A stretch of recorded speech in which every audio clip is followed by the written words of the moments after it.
Adegan 11A.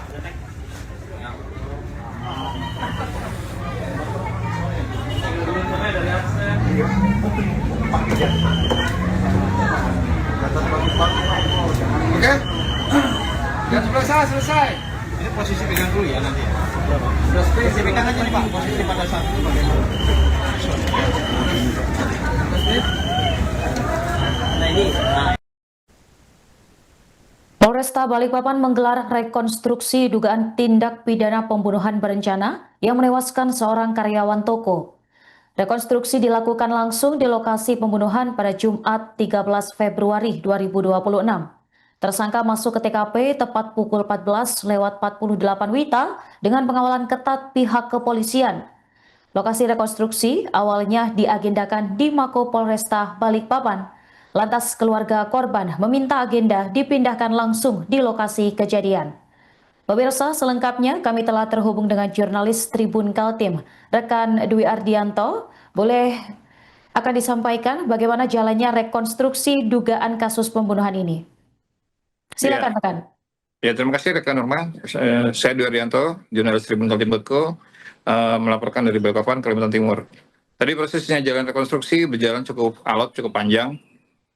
Ketika tersangka masuk, diturunkan dari mobil menuju TKP sekitar pukul 14.48, disambut riuhan teriakan warga yang memadati lokasi TKP yang ingin mengabadikan momen rekonstruksi dengan ponsel seluler mereka.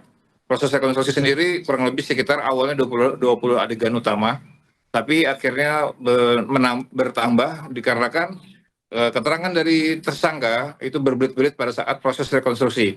Jadi awalnya pelaku atau tersangka hanya mengaku 3 kali menusuk korban, sedangkan dari dokter forensik menjelaskan, tadi juga dokter forensik di situ menjelaskan adanya 13 luka dan 7 tusukan dan 6 luka lainnya. Jadi tidak sesuai dengan bukti forensik dengan keterangan dari si pelaku. Akhirnya membuat proses rekonstruksi berjalan cukup alot, cukup lama dengan keterangan pelaku yang berbelit-belit, sehingga proses rekonstruksi berjalan cukup alot.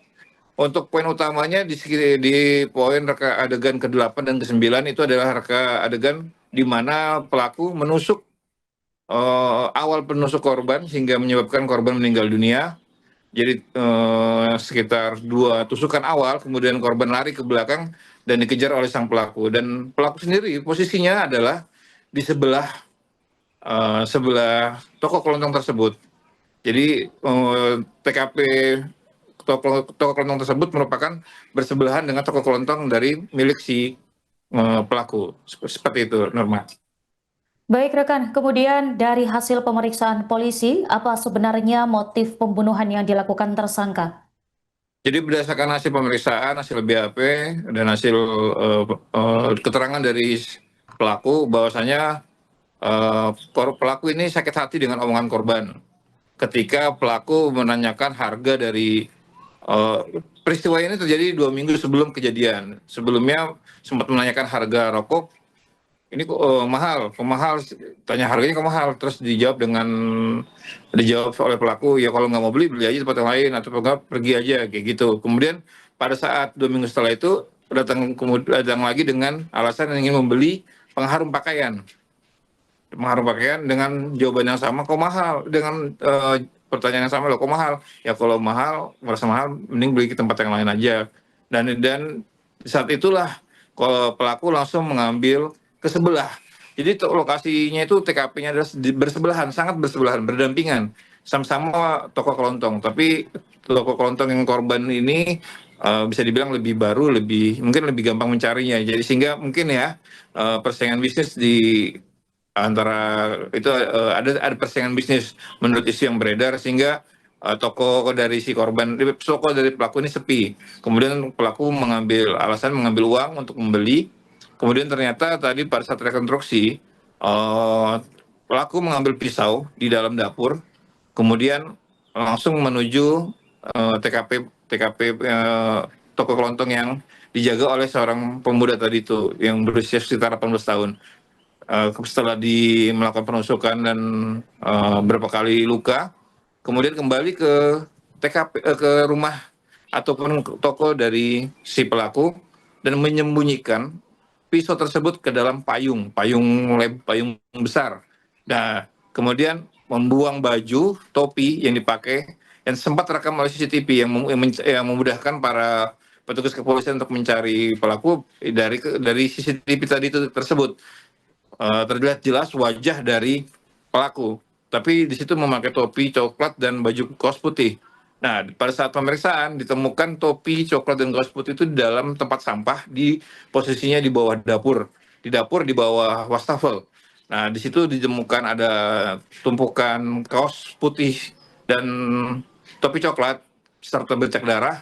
Ya, jadi sehingga langsung kurang lebih cuman hanya beberapa jam lah proses pencarian itu berlangsung, kemudian tersangka diamankan ke Mapolresta Balikpapan. Itu gabungan dari tim Jatras Polda Kaltim, Satreskrim Polresta Balikpapan, dan tim Satreskrim Polsek Balikpapan Utara. Untuk motifnya, intinya pelaku atau tersangka sakit hati dengan omongan si korban. Begitu, Norma. Baik, terima kasih rekan Dwi Ardianto dan selamat bertugas kembali.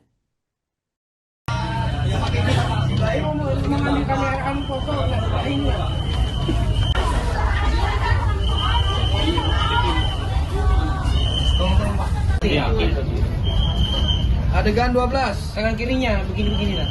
Ya. Jadi percakapannya kan pada saat. Dah. Ya.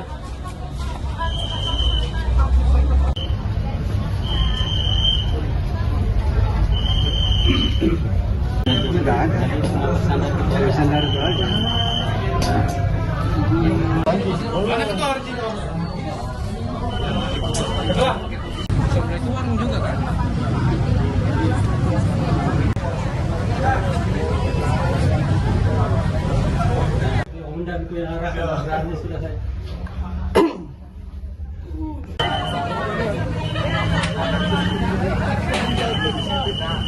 Yang baju lengan panjang. Iya, yang ini. Duluan mana? Kan ditukar ini sama yang putih itu.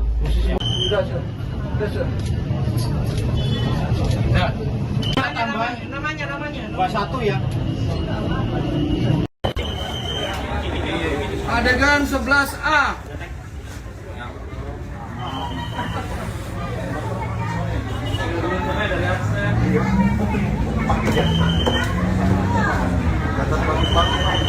Oke? Dan 11A selesai. Ini posisi pegang dulu ya nanti. Sudah Spesifikan aja nih Pak, posisi pada saat itu bagaimana? Nah ini kan di posisi begini, mau dikasih ini. Pisaunya di mana? Pisaunya di mana posisinya? Dari sana itu disimpan di sini. Ya? Nah, di sini ya, di sini. 11B. Gak ada. Sebelah. Abang dari sini. Oke, kau cuma pilih.